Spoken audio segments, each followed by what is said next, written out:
নমস্কার বন্ধুরা, দীপিকার রান্নাঘর আপনাদের সকলকে স্বাগতম। আজ নিয়ে এসেছি পোয়া পিঠা বা ভাজা পিঠা রেসিপি নিয়ে। তবে চলুন বন্ধুরা দেখে নিই আমি কীভাবে বানালাম এই পোয়া পিঠা বা ভাজা পিঠা। এর জন্য একটা পাত্র নিয়ে নিয়েছি আর একটা স্ট্রেনার নিয়ে নিলাম এক বাটি চালের গুঁড়ো। আমি বাজারে কিনা চালের গুঁড়ো নিয়েছি। আর নিয়ে নিলাম 2 বাটি ময়দা।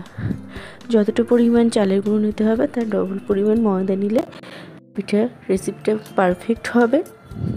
তো তারপরে আমি এগুলো চেলে নেব যাতে এর মধ্যে কোনো দানা না থেকে যায়। ভালোভাবে চেলে নিয়েছি আমি। এরপর এর মধ্যে অল্প অল্প জল দিয়ে একটা ব্যাটার তৈরি করে নেব। আপনারা চাইলে এখানে দুধ দিয়ে ব্যাটারটা তৈরি করতে পারেন, তবে পিঠের স্বাদটা আরও টেস্ট হবে। তো অল্প অল্প জল দিয়ে আমি একটা ব্যাটার তৈরি করে নিয়েছি। এরপর এর মধ্যে আমি দিয়ে দেব পাটালি গুড়, একটু গ্রেটারের সাহায্যে গ্রেট করে দিয়েছি।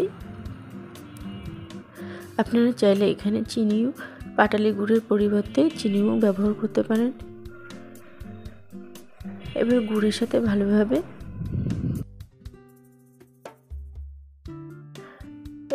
পাটালি গুড়ের সাথে ভালোভাবে মিশিয়ে নেব। দেখুন মিশানো হয়ে গেছে।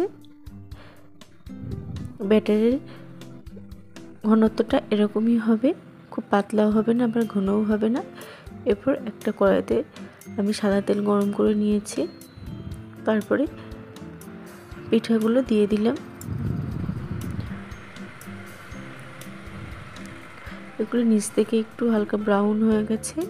এবার উল্টে পাল্টে আমি এগুলোকে ভাজা করে নেব।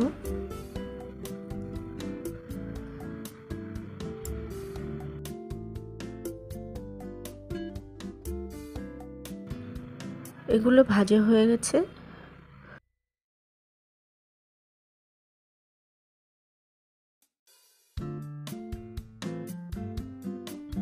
উল্টে পাল্টে লো টু মিডিয়াম ফ্লেমে ভালোভাবে ভেজে নিতে হবে, নাহলে ভিতর থেকে কাঁচা থেকে যাওয়ার সম্ভাবনা থাকবে।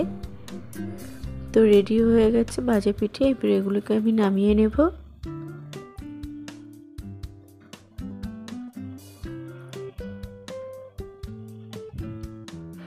একই রকমভাবে আমি বাদবাকি পিঠেগুলো ভেজে নেব।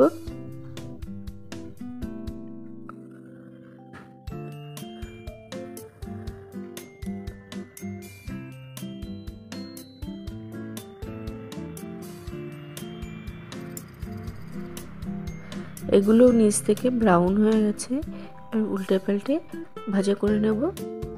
তো বন্ধুরা, রেসিপিটা আপনাদের কেমন লাগলো অবশ্যই কমেন্ট করে জানাবেন। আবারও হাজির হব অন্য কোনো রেসিপি নিয়ে। সবাই ভালো থাকবেন, সুস্থ থাকবেন।